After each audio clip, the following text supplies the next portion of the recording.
All right, here we are. We're in hello Atlanta. How are we doing this morning?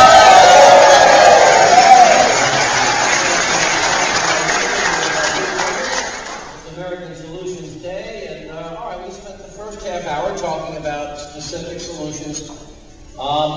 You have said that if you get $30 million in pledges, and I think you just got about another 50 grand in the bag. I'm kidding. That you would get into this race. What is the status? What are your plans? And do you really want to dive into what I think is one of the most difficult challenges that anyone could ever undertake in their life, and that is a run for the presidency of the United States?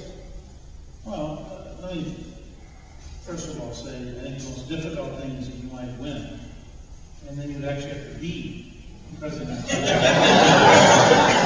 these people think the campaign is hard don't understand how hard the presidency is. Well, I said one of the most difficult. Well, let me work back from that. As I've said to you for about a year and a half, you reminded me the other day, up through Saturday, my entire focus will be, as it has been all summer and all spring, on American solutions. I'm developing bipartisan, good solutions for America's future. These workshops tonight and the workshops on Saturday, I think, are extraordinarily important in beginning the process of change in 513,000 elected offices across America. Next Monday, having kept my word, as I said this all year long, many of my close friends, some of whom were quite well-known nationally, said to me all year, oh, it's too late, it's too late, it's too late, oh, you don't get in by April, you can't get in, if you don't get in by June, you can't get in. You know, I remember these conversations. By the way, he's referring to me, so... I had a number of good friends, of which you were one.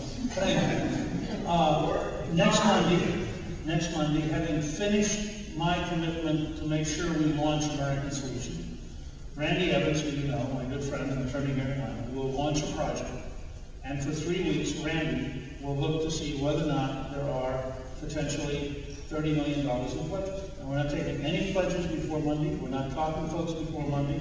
We're keeping our word. We're doing exactly what we promised. But I was fairly shaken, and Calista was with me. We were up in Mackinac Island last Saturday. And if you Google the stories about Mackinac, it was stunning. The number of people walked up, this was Republican State Convention for Michigan, and the number of people walked up and said, we really have to have somebody who can debate Senator Clinton head to head and can explain what we believe in, and explain there. I